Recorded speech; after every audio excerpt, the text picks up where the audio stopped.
Good morning. This is the Great Basin Fire Potential Briefing for Saturday, June 26th. Looking at the impact map for today, on the left, winds downsloping coming in off the Continental Divide in a very odd pattern due to record high pressure building further westwards. Also, some lingering thunderstorms still on the wetter side, still over some wetter fields over extreme eastern parts. We start to see the heat, record heat building across the western Great Basin. Some dry northeasterly winds coming in off the higher terrain of Utah on Sunday. Monday, it's the record heat building and expanding northward across parts of Idaho, and also the return of thunderstorm activity into parts of Nevada. Lightning across the eastern Great Basin, quite a bit of it, mostly on the wet side, as you can see here on the left. New fire starts in the red, existing fires in the yellow. We have activity in all quadrants. Some of these new starts here in Idaho and some of the forested areas going to be especially problematic with the heat that's building. Precip, past 14 days, we were showing a heavy amount of rain here across western Idaho for days. That has now starting to fade. That was about 14 days ago. Otherwise, these are amounts from the last couple of days. You can see percent of normal on the right. And our fuels are in a state of flux. We've had several days of wetting rains with the lightning. We've greened up a little bit across the eastern Great Basin. You can still see our driest areas across the south and western Utah into parts of Nevada, also rapidly drying out through parts of Idaho. Satellite imagery shows big high pressure building north of Vancouver, very unusual position.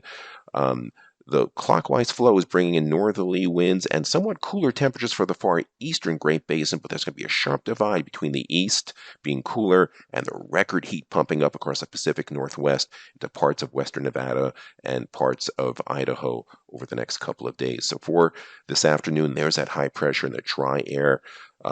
Could be getting up towards 100 degrees in Seattle before the end of the weekend.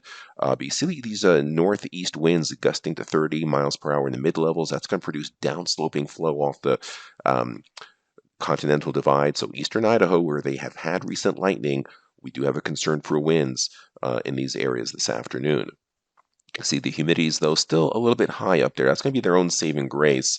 But there are those strong winds, 30 to 35, where you see the orange shades, lighter elsewhere, everyone coming out of more of a northeast direction. There's the high building on Sunday. On the left-hand side, and you can see the record heat and also high Haines indices, where you see the H's are more moist areas still in the east, where it's a little cooler. Our winds more across the Wasatch here coming in, but fuels there have moistened up quite a bit. Still seeing those gusty winds up in Idaho. Humidity now starting to dry out quite a bit, especially further west you go. And then on Monday, there's that big high pressure area still sitting over British Columbia, and that's the core of the heat. You can see the H's are orange high risk expands for a lot of these areas through Idaho. Also the return of lightning we're watching across the south. See this little green blip here and this green area here. In between, just enough moisture to produce some high-based thunderstorms. Here are the winds on the left-hand side. You see the humidities on the right drying out.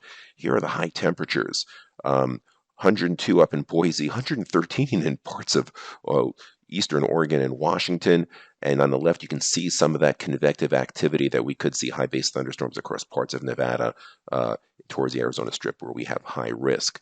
3-day precipitation totals, and then very quickly through the next couple of days, there's that big high pressure, still hot and dry. You see the lightning returning across parts of Nevada where we have high risk. High pressure builds. This moisture could sneak up into Idaho, so we do have high risk for some lightning there, and that lightning threat expands on Thursday. See that moisture starting to push in some of these green blobs through here. Not a lot of lightning, but just enough. Some very hot, dry conditions, and more of a lightning threat with that high heat on Friday. 7-day precipitation totals, not much where we're expecting to see lightning, and our 8 to 14 day shows that much hotter than normal areas to the north, trending towards normal as you head further south and east. And there's the monsoon signal. This is July 3rd to the 9th, increasing moisture until you get to the Idaho border, and then it gets much drier. This concludes our briefing. Have a great